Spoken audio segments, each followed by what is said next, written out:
E era o dia inteiro orando e falando, Deus, eu preciso dos meus filhos vivos. Teve um dia que a gente orou, eu e o Felipe, e a gente falou assim, Deus, a gente só aceita sair daqui com os dois. E assim, hoje eu olho pra trás e eu falo, meu, essa oração não foi certa. Eu não posso dar um ultimato pra Deus, eu só aceito. Que isso? Eu aceito a vontade de Deus na minha vida. Mas sabe quando você tá num desespero É o amor de mãe, que você não consegue né? ver outra opção? E eu Sim. vi, isso aconteceu num dia que uma moça que tinha tido gêmeos perdeu um dos gêmeos dela, um dos gêmeos morreram. E você, você fala, meu, pode ser eu, a qualquer momento pode ser eu. Os filhos dela estavam bem, eles estavam falando em alta e E a durante a criança? madrugada o menino veio a óbito. E aquele hospital tava uma tristeza, uma tristeza. Toda a equipe de enfermagem tava triste, os médicos, os pediatras da UTI. Você via na cara deles, sabe, que eles estavam mal por ter perdido aquele bebezinho. A mãe foi lá pra amamentar, ela tinha acabado de perder um filho. E ela entrou na UTI pra amamentar o outro filho dela. E a única coisa que eu conseguia pensar é, meu Deus, podia ser eu no lugar dessa mulher. E acho que não teve uma mãe ali que não chorou aquele dia. E aquele dia eu liguei pro Felipe numa chamada de vídeo em prantos e falei, meu, eu preciso sair daqui com os meus filhos. Não tem outra opção. Eu não consigo visualizar um mundo onde eu saia daqui só com a Cecília ou onde eu saia daqui só com Israel. E aí, naquele dia, a gente orou e falou: Deus, a gente não aceita sair daqui com nada menos do que os dois. Sabe, a gente precisa dos dois. E ao mesmo tempo, que medo de ter dois. Meu Deus, o que que eu vou fazer com duas crianças? Onde eu vou enfiar duas crianças? Como eu vou alimentar duas crianças? Como que eu vou comprar fralda para Como duas que eu vou dar de crianças? mamar quando os dois quiserem de uma vez? Como eu vou amamentar duas crianças? E ali eu sozinha lá em Curitiba, até teve um dia que o Felipe fez um Pix pra mim, eu tava sem dinheiro lá e tal. E ele até fez um valor a mais do que eu tava esperando. E eu mal, tendo crise de ansiedade todos os dias. Eles tinham cortado o meu remédio por conta do meu fígado, precisava desintoxicar o fígado, então eu não podia tomar remédio nenhum. E você sabe que o ansiolítico, o antidepressivo, você precisa fazer o desmame, né? Gradual. Então eu já tava doida do hormônio, porque eu tinha acabado de parir. Tava com dois filhos na UTI e eles tiraram de uma vez só o meu remédio. Não pude fazer o desmame porque eu tava correndo o risco de perder meu fígado. E ter que fazer um transplante de fígado e você não acha fígado na lojinha da esquina, né? Uhum. Tipo, corri o risco de nem achar um fígado pra transplantar em mim, um fígado compatível e tudo mais. E aí eu tava muito mal. Eu tava ali num estado já que a depressão pós-parto bateu forte, sabe? E eu liguei, eu mandei uma mensagem pra doutora Apoliana, não sei se você conhece, uma Psicóloga. psicóloga, porque eu precisava conversar e eu não podia falar essas coisas com a minha mãe, porque a minha mãe já estava muito preocupada com os netos, ela estava muito preocupada comigo. Ela estava lá em Curitiba, a gente alugou um quarto e ela passava o dia inteiro lá. Ela tinha uma cozinha comunitária no pensionato e ela cozinhava para mim, ela fazia minhas marmitinhas para eu levar para o hospital e tal. Mas ela ficava o dia sozinha, eu precisava passar o dia no hospital e ela não podia entrar na UTI, só a mãe e o pai podem entrar, ainda tinha que revezar, não podia entrar os dois ao mesmo tempo. E aí, eu sozinha naquele hospital, eu precisava conversar com alguém, eu não podia despejar essa carga na minha mãe, porque como é que ela ia ficar? Preocupada com o bebê dela, sabe? Ela já estava preocupada com os netos, e aí ela ainda sabia que eu estava sofrendo, e eu sempre tive muito essa preocupação de poupá-los, sabe? Do que eu estava sentindo, e eu liguei para a doutora Poliana, falei, doutora, você pode me atender e tal, eu preciso de ajuda. Ela falou, eu posso te atender 3 horas da tarde. Eu falei, perfeito, 3 horas eu tô aqui. Aí achei um sofazinho lá no hospital, num canto qualquer, fiz uma chamada de vídeo com ela, chorei tudo que eu tinha pra chorar.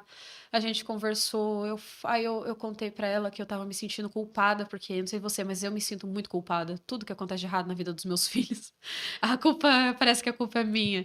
E eu falei, eu tô me sentindo muito culpada deles terem nascido prematuro, porque o meu corpo não aguentou a medicação à cabeça.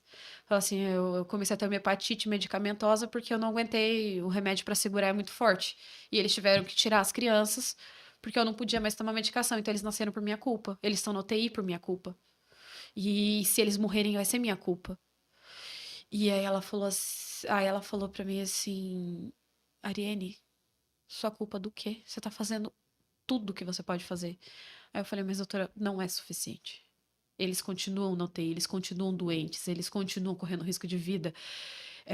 Mas ali eu comecei a trabalhar essa questão do aceitar as coisas como elas são. E aí depois, conversando com a minha mãe, ela falou assim, e sempre minha mãe, né? Tem que ser minha mãe. Ela falou, filha, seus filhos... Eu falava, mãe, eles não nasceram no tempo, mãe, eles não nasceram no tempo. Ela falou, filha, seus filhos nasceram no tempo de Deus. Não existe tempo certo. Eles não nasceram no tempo do médico, eles não nasceram no seu tempo, eles não nasceram no tempo do hospital, eles nasceram no tempo de Deus, eles nasceram quando eles eram para nascer, eles vieram te ensinar um monte de coisa e ensinam, todos os dias os gêmeos me ensinam 1000 coisas diferentes. Mas ninguém me contou que ia ser tão sofrido, que ia ser tão solitário, que ia doer tanto. Porque dói, tudo dói. Uhum. Como dói, meu Deus do céu. Mas hoje isso vira memória, né? Coisas pra gente lembrar, assim, olhar pra trás e louvar a Deus, porque a gente vence. A gente passa por essas coisas, mas no final a gente sempre vence. E eu acho assim, você passou por essas experiências também não muito agradáveis, mas eu tenho certeza que as coisas boas também ficaram, né? Com certeza. Eu não. lembro do dia que a Yasmin nasceu, né? Daquela primeira noite. Eu sofri muito com gases. Eu não senti dor na cirurgia, mas eu tive muito. Quem é mãe de primeira viagem, né? Uhum. Aí o médico falava assim: olha, anda pelo corredor do hospital, você precisa se movimentar, porque não podia tomar um monte de remédio. Meu Deus, Eles, mas você tinha acabado de fazer uma cesárea, vai andar como? mas ele falava assim: anda. Mas eu andava bem devagarinho, né? Eu tinha acabado de fazer, mas eu andava lá devagarinho. Porque mesmo com Lufital não adiantava. E a minha barriga estava imensa de tanto, não sei por que fica daquele jeito, né? E aí eu pegava ela no colo, mas aquela noite eu não dormi. Aí eu ficava todo o tempo. Engraçado, a gente é uma paixão tão assim avassaladora. Porque você pode até perguntar, às vezes tem uns bebezinhos que nascem com cara de joelho, né? Mas a minha era linda. A minha Yasmin era linda. Mas você pode perguntar até pra mãe de bebezinho que não é tão bonito. Pra mãe é sempre lindo, gente. E assim, eu falo pra você que eu não preguei o olho aquela noite. Eu ficava olhando à noite, eu olhava a orelhinha, eu olhava o olhinho, os dedinhos, o pezinho. Eu fiquei olhando pra ela a noite inteirinha, sabe? É uma coisa assim que é inexplicável. E é um sentimento assim que realmente parece que tem horas que a gente vai explodir, não é?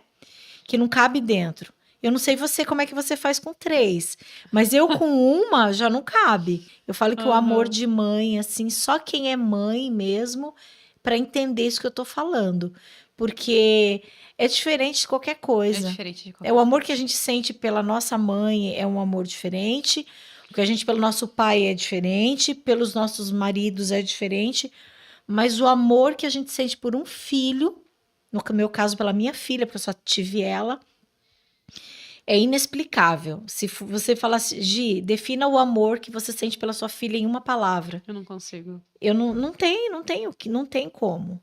Sabe? Eu falo assim, eu descrevo uma palavra, Yasmin. É o meu amor maior.